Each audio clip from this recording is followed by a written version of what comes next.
warahmatullahi wabarakatuh. Shalom. Perkenalkan, kami dari kelompok 4 ingin mempresentasikan tentang penginderaan jarak jauh dan sistem informasi geografi. Sebelumnya izinkan kelompok kami memperkenalkan diri. Saya Hafiz Iksanuddin. Saya Yuliana. Saya Alfon. Saya Nabila Arkanada. Saya Jesslyn. Saya Sakia. Saya Endeta. Saya Raina Tasjawan. Perkenalkan, nama saya Almer dari kelompok 4. Pengertian penginderaan jarak jauh adalah pengukuran atau akuisisi data suatu objek atau fenomena oleh sebuah alat yang tidak secara fisik melakukan kontak dengan objek tersebut atau dari jarak jauh. Misalnya dari pesawat luar angkasa, satelit, dan kapal. Contoh penginderaan jauh ada antara lain satelit pengamatan bumi, satelit cuaca, memonitor janin dengan ultrasonik, dan wahana luar angkasa yang memantau planet dari orbit. Walaupun semua hal yang berhubungan dengan astronomi sebenarnya adalah penerapan dari penginderaan jauh atau penginderaan jauh yang intensif. Istilah penginderaan jauh umumnya lebih kepada yang berhubungan dengan terestri. Lalu ada prinsip kerja penginderaan jauh. Penginderaan jauh dimulai pada saat proses perekaman objek yang ada di permukaan bumi. Tenaga yang digunakan dalam penginderaan jauh adalah tenaga penghubung yang membawa data tentang objek ke sensor berupa bunyi, daya magnetik, gaya berat, atau elektromagnetik. Pelajari lebih dalam mengenai teori serta praktek penginderaan jauh melalui buku karya Indarto di bawah ini. Namun, dalam indera hanya energi atau tenaga yang berupa elektromagnetik saja yang dapat digunakan. Tenaga elektromagnetik pada sistem pasif dalam cahaya adalah cahaya matahari. Cahaya matahari yang mengenai objek di permukaan bumi, kemudian sebagian diserap dan sebagian dipancarkan kembali oleh objek tersebut, sehingga sensor dapat menangkap gelombang elektromagnetik yang berasal dari objek-objek yang berada di permukaan bumi. Sensor yang digunakan untuk menangkap gelombang elektromagnetik dapat dipasang pada satelit ataupun pada pesawat terbang, biasanya menggunakan pesawat drone. Setelah sensor menangkap gelombang elektromagnetik, kemudian sensor merubahnya menjadi sinyal-sinyal digital yang akhirnya tersimpan dalam ruang penyimpanan sensor. Dilansir dari buku Principles of Remote Sensing 2001, karya Norman Karl, Lucas Jensen, dan Gerrit Hurneman, dijelaskan bahwa penginderaan jauh sangat bergantung pada energi gelombang elektromagnetik. Gelombang elektromagnetik dapat diperoleh dari berbagai sumber, namun sumber yang sering digunakan adalah sinar matahari. Banyak sensor yang menggunakan sinar matahari sebagai sumber gelombang elektromagnetik. Selanjutnya, menurut para ahli, menurut Avery, penginderaan jauh merupakan upaya untuk memperoleh, menunjukkan, mengidentifikasi, dan menganalisis objek dengan sensor pada posisi pengamatan daerah kajian. Lalu menurut Caldwell, penginderaan jauh adalah suatu pengukuran atau perolehan data pada objek yang di permukaan bumi dari satelit atau instrumen lain di atas atau jauh dari objek yang diindra. Lalu ada menurut Curran, penginderaan jauh adalah penggunaan sensor radiasi elektromagnetik untuk merekam gambar lingkungan bumi yang dapat diinterpretasikan sehingga menghasilkan informasi yang berguna. Selanjutnya ada Lillison dan Kiefer. Penginderaan jauh adalah ilmu dan seni untuk memperoleh informasi tentang objek, wilayah, atau gejala dengan cara menganalisis data yang diperoleh dengan menggunakan alat tanpa kontak langsung terhadap objek, wilayah, atau gejala yang dikaji. Yang terakhir ada Campbell. Penginderaan jauh adalah ilmu untuk mendapatkan informasi mengenai permukaan bumi seperti lahan dan air dari citra yang diperoleh dari jarak jauh.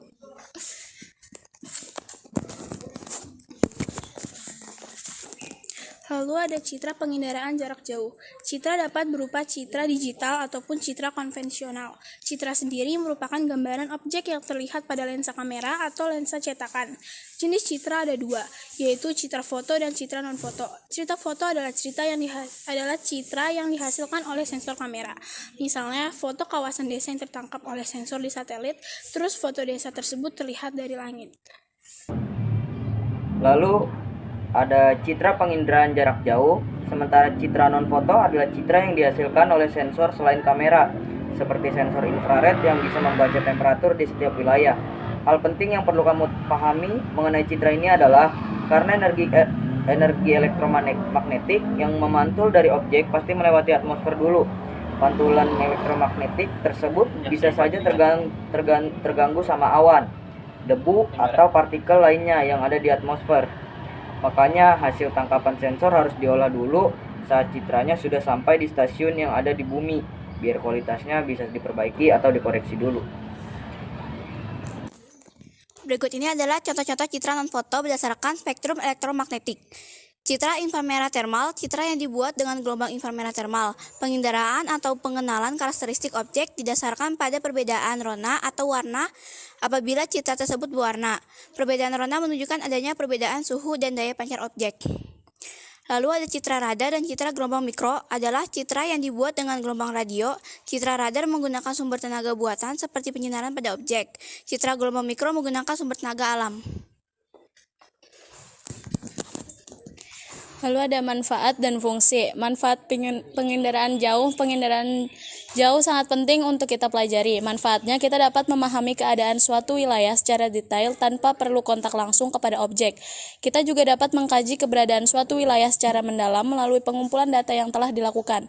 Selain itu, dengan mempelajari penginderaan jauh, kita juga dapat memiliki keterampilan artistik dari tata gambar dan warna saat menganalisis data.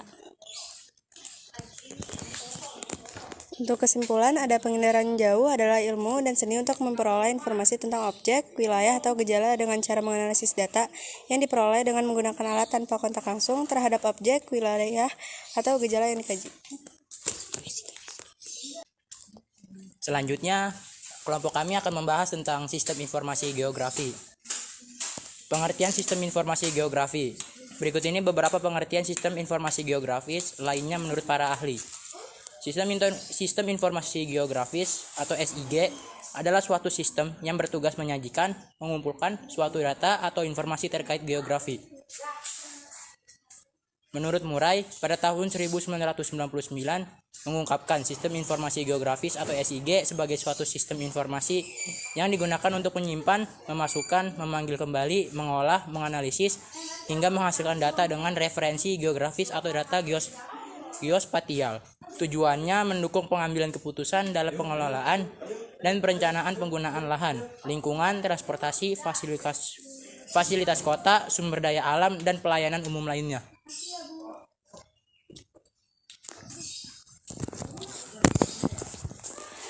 Lalu menurut Bernhardsen pada tahun 2002, Bernhardsen berpendapat sistem informasi geografis SIG menjadi sistem komputer yang kemudian digunakan untuk memanipulasi data geografi. Sistem ini kemudian diimplementasikan juga dengan hardware atau perangkat keras dan software atau perangkat lunak komputer yang berfungsi untuk verifikasi data, kompilasi, penyimpanan, akuisisi, perubahan hingga perbaharuan data. Tak hanya itu, ia juga berfungsi sebagai pemanggilan dan presentasi data, manajemen dan pertukaran data, manipulasi data, hingga analisa data. Lalu menurut Gistut, pada tahun 1994, Gistut berpendapat bahwa sistem informasi geografis SIG merupakan sistem yang kemudian dapat membantu suatu pengambilan keputusan spasial dan mampu mengintegrasikan karakteristik fenomena dan deskripsi lokasi yang ditemukan di lokasi tersebut. Sistem informasi geografi SIG mencangkup teknologi dan metodologi yang kemudian diperlukan, diantaranya data spasial pada perangkat keras atau hardware, juga perangkat lunak software dan struktur organisasi.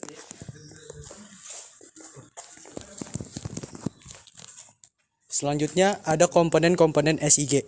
Komponen SIG dibentuk oleh komponen-komponen yang saling terkait. Terdapat 3 komponen yang penting dalam SIG, yaitu yang pertama perangkat keras atau hardware.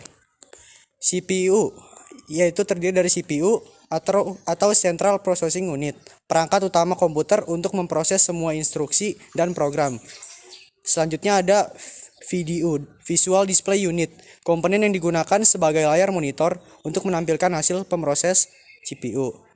Selanjutnya ada Disk Drive, bagian CPU untuk menghidupkan suatu program. Lalu ada Tape Drive, bagian dari CPU yang menyimpan data hasil pemrosesan. Selanjutnya ada Digitizer, alat untuk mengubah data tris-tris atau menjadi data digital. Selanjutnya ada printer, alat untuk mencetak data maupun peta dalam ukuran relatif kecil, dan ada plotter yang berfungsi seperti printer, digunakan untuk mencetak peta tetapi keluarnya lebih besar.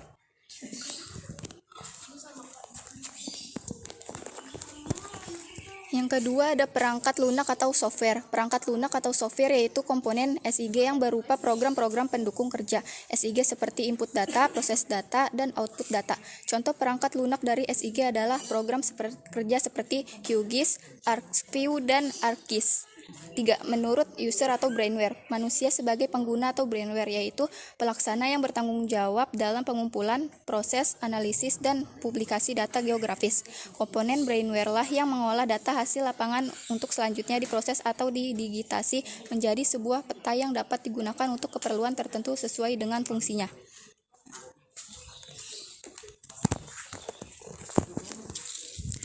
Tahapan-tahapan kerja SIG. Tahapan masuk input.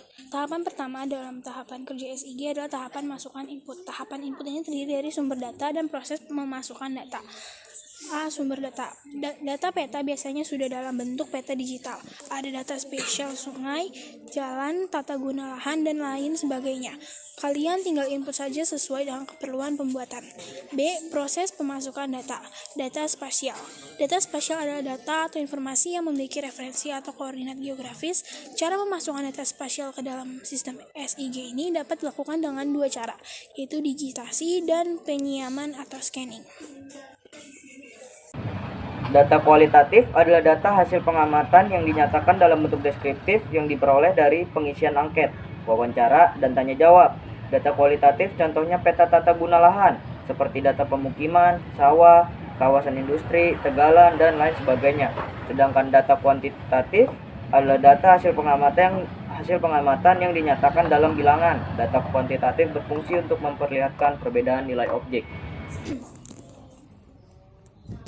Tahap pengolahan. Setelah kita mengumpulkan data-data dari berbagai sumber dan data tersebut sudah kita input pada SIG, barulah kita memulai tahapan pengolahan data. Tahap pengolahan data ini meliputi manipulasi dan analisis data seperti membuat basis data baru, menghapus basis data, mengedit data, dan mengisi dan menyisipkan data ke dalam tabel. Lalu adanya tahapan keluaran atau output. Penyajian data SIG dapat dilakukan dalam 3 bentuk, yaitu hard copy, soft copy, dan bentuk elektronik, bentuk biner. Berikut contoh dari hasil tahapan kerja SIG dari digitasi Kecamatan Balung Panggang, Gresik.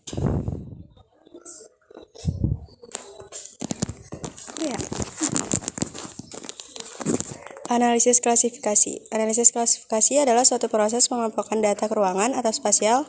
Contohnya dalam klasifikasi pola tata guna lahan untuk permukiman, pertanian, perkebunan, atau hutan berdasarkan analisis data. 2. Analisis overlay. Analisis overlay adalah proses untuk menganalisis dan mengintegrasikan atau tumpang tindih 2 atau lebih data ke ruangan yang berbeda. Contohnya dalam analisis daerah rawan erosi dengan menggabungkan data ketinggian, jenis tanah, dan kadar air.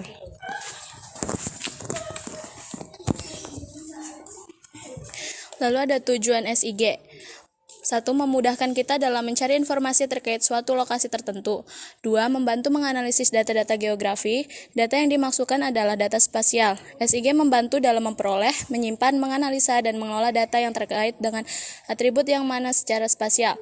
3. Dimanfaatkan dalam pemantauan, pencegahan, dan rencana pembangunan kembali daerah bencana. Lalu ada cara SIG mengolah data. 1. Perolehan dan verifikasi data. 2. Komplikasi data. 3. Penyimpanan data. 4. Pembaruan dan perubahan data. 5. Manipulasi data. Dan 6. Penyajian data. Sekian presentasi dari kelompok kami. Kurang lebihnya mohon maaf. Kalau ada pertanyaan silahkan tulis di kolom komentar. Insya Allah bakal dijawab. Kalau nggak dijawab, lagi pada offline semua. Assalamualaikum warahmatullahi wabarakatuh.